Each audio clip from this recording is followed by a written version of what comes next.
ന്യായാധിപന്മാരുടെ പുസ്തകത്തിൽ നിന്നുള്ള വായന 2-ാം അധ്യായം 1 മുതലുള്ള തിരുവചനം. ബോക്കിമിൽ വെച്ചുള്ള മുന്നറിയിപ്പ്. കർത്താവിന്റെ ദൂതൻ ഗിൽഗാലിൽ നിന്ന് ബോക്കിമിലേക്ക് ചെന്നു. അവൻ പറഞ്ഞു, നിങ്ങളുടെ പിതാക്കന്മാർക്ക് കൊടുക്കാമെന്ന് വാഗ്ദാനം ചെയ്ത ദേശത്തേക്ക് ഞാൻ നിങ്ങളെ ഈജിപ്തിൽ നിന്ന് കൊണ്ടുവന്നിരിക്കുന്നു.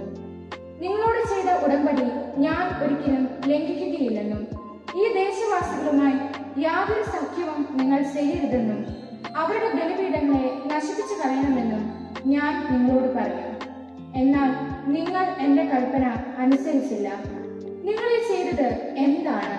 അതിനാൽ ഞാൻ പറയുന്നു, നിങ്ങളുടെ മുൻപിൽ നിന്ന് ഞാൻ അവരെ പുറത്താക്കുകയില്ല. അവർ നിങ്ങളുടെ എതിരാളികളായിത്തീരും. അവരുടെ ദേവന്മാർ നിങ്ങൾക്ക് കെണിയാവുകയും ചെയ്യും. കർത്താവിന്റെ ദൂതൻ ഇത് അറിയിച്ചപ്പോൾ ഇസ്രായേൽ ജനം ഉച്ചത്തിൽ കരഞ്ഞു. അവർ ആ സ്ഥലത്തിന് ബോക്കിം എന്ന് പേരിട്ടു. അവർ അവിടെ കർത്താവിന് ബലിയർപ്പിച്ചു.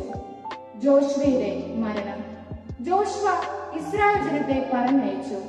അവർ ഓരോരുത്തരും തങ്ങൾക്ക് അവകാശമായി ലഭിച്ച ദേശം കൈവശമാക്കാൻ പോയി. ജോഷുവയുടെയും കർത്താവ് ഇസ്രായേലിന് ചെയ്ത വലിയ കാര്യങ്ങൾ നേരിട്ട് കാണുകയും ജോഷുവയ്ക്ക് ശേഷവും ജീവിച്ചിരിക്കുകയും ചെയ്ത ശ്രേഷ്ഠന്മാരുടെയും കാലത്ത് ജനം കർത്താവിനെ സേവിച്ചു. കർത്താവിന്റെ ദാസനും നൂനിന്റെ മകനുമായ ജോഷുവ 110-ാമത്തെ വയസ്സിൽ മരിച്ചു. അവനെ ഗാഷ് പർവ്വതത്തിന് വടക്ക് എഫ്രായിം മലനാട്ടിൽ തിമ്നാത്ത് ഹെറസിൽ അവന്റെ അവകാശ ഭൂമിയുടെ അതിർത്തിക്കുള്ളിൽ അടക്കി. ആ തലമുറ മുഴുവൻ തങ്ങളുടെ പിതാക്കന്മാരോട് ചേർന്നു. അവർക്ക് ശേഷം കർത്താവിനെയോ ഇസ്രായേലിന് അവിടുന്ന് ചെയ്ത വലിയ കാര്യങ്ങളെയോ അറിയാത്ത മറ്റൊരു തലമുറ വന്നു. ബാലിനെ ആരാധിക്കുന്നു. ഇസ്രായേൽ ജനം കർത്താവിന്റെ മുൻപിൽ തിന്മ ചെയ്തു. ബാൽ ദേവന്മാരെ സേവിച്ചു.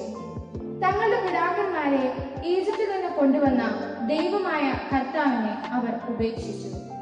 ചുറ്റുമുള്ള ജനങ്ങളുടെ ദേവന്മാരുടെ പിന്നാലെ അവർ പോയി. അവയ്ക്ക് മുൻപിൽ കുമ്പിട്ടു. അങ്ങനെ അവർ കർത്താവിനെ പ്രകോപിപ്പിച്ചു.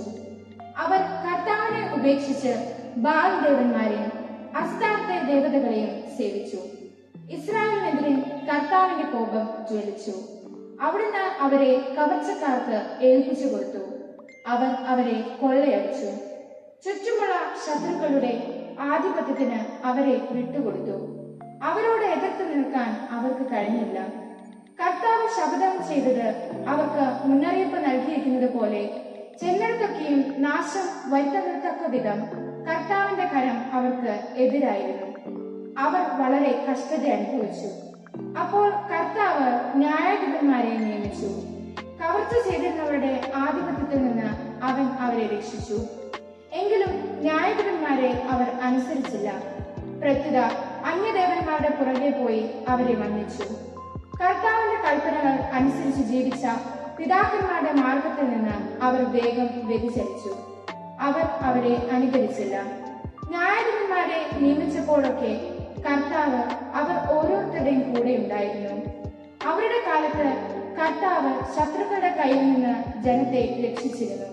കാരണം തങ്ങളെ പീഡിപ്പിക്കുകയും മർദ്ദിക്കുകയും ചെയ്യുന്നവർ നിമിത്തമുള്ള അവരുടെ രോദനം കേട്ട് കർത്താവിന് അവരിൽ അനുകമ്പ ജനിച്ചിരുന്നു. എന്നാൽ ന്യായാധിപൻ മരിക്കുമ്പോൾ അവർ വഴിതെറ്റി തങ്ങളുടെ പിതാക്കന്മാരെക്കാൾ വഷളായി ജീവിക്കും. മറ്റു ദേവന്മാരെ സേവിച്ചും നമസ്കരിച്ചും അവരുടെ പിന്നാലെ പോകും.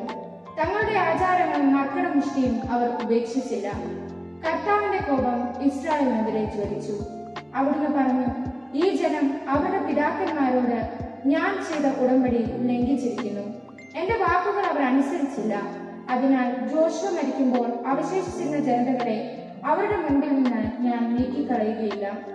അങ്ങനെ തങ്ങളുടെ പിതാക്കന്മാരെ പോലെ കർത്താവിന്റെ വഴികളിൽ നടക്കാൻ അവർ ശ്രദ്ധിക്കുമോ ഇല്ലയോ എന്ന് എനിക്ക് പരീക്ഷിക്കണം. അതുകൊണ്ട് കർത്താവ് ആ ജനതകളെ ഉടനെ നീക്കിക്കളയുകയോ ജോഷുവയുടെ കൈകളിൽ ഏൽപ്പിച്ചു കൊടുക്കുകയോ ചെയ്തില്ല.